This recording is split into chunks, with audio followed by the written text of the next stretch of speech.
बचपन से मुझे सिखाया गया है कि पति परमेश्वर है, नारी के लिए पति से बड़ा कोई भगवान नहीं है। एक तरफ आपका गुरु प्रसाद राधे राधे है और दूसरी तरफ पति परमेश्वर। अब मैं अपना ध्यान किधर लगाऊं? पति में, पति को भगवान मानो। अगर वो आज्ञा करता है कि आपको गुरु के पास नहीं जाना तो कदापि मत आओ। जो गुरु जी ने नाम दिया है, जो मंत्र दिया है, उसका जप करो, उसी से कल्याण हो जाएगा। पति को भगवान का स्वरूप मानना ही चाहिए। पति की अनुमति के बिना नहीं, पति की आज्ञा के बिना नहीं, पति की जानकारी के बिना कहीं नहीं जाना चाहिए पत्नी को। प्रेमानंद जी के अनुसार महिलाओं का इकलौता धर्म है अपने पति को भगवान का स्वरूप मानकर उनको खुश रखना, उनकी आज्ञा का पालन करना और जीवन भर उनकी सेवा करना। यहाँ तक कि अगर कोई महिला अध्यात्म की तरफ भी कदम बढ़ाना चाहे तो उसके लिए भी पतिदेव की अनुमति होनी चाहिए। गुरुदेव भगवान, शरीर से काम वासना खत्म हो गई है, पति को काम वासना बहुत है, क्या करूं? मार्गदर्शन करें। पति के अनुकूल चलना चाहिए।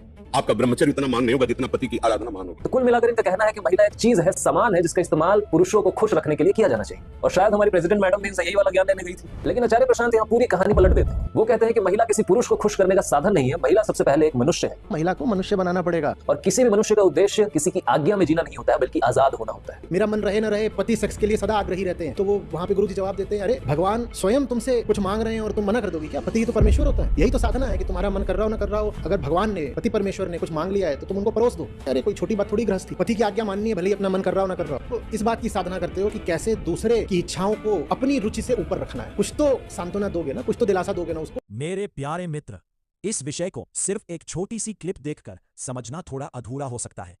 प्रेमानंद महाराज जी और आचार्य प्रशांत जी दोनों अलग संदर्भों में बात करते हैं।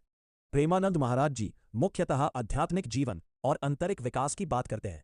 वहां दाम्पत्य जीवन में धैर्य, संवेदनशीलता और समझदारी के साथ आगे बढ़ने का मार्ग बताते हैं।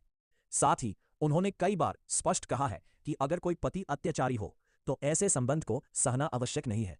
दूसरी तरफ आचार्य प्रशांत जी सामाजिक और भौतिक जीवन की समस्याओं पर प्रकाश डालते हैं। वह उन महिलाओं के पक्ष में आवाज उठाते हैं जो अन्याय, भेदभाव या अत्याचार का सामना करती है। और इस बात से इनकार नहीं किया जा सकता कि आज भी कई घरों में महिलाओं को बराबरी का सम्मान नहीं मिलता। इसलिए दोनों की बातों को उनके पूरे संदर्भ में समझना जरूरी है। एक क्लिप, एक लाइन या एक टुकड़ा देखकर किसी व्यक्ति या विचार को सही या गलत ठहरा देना उचित नहीं है।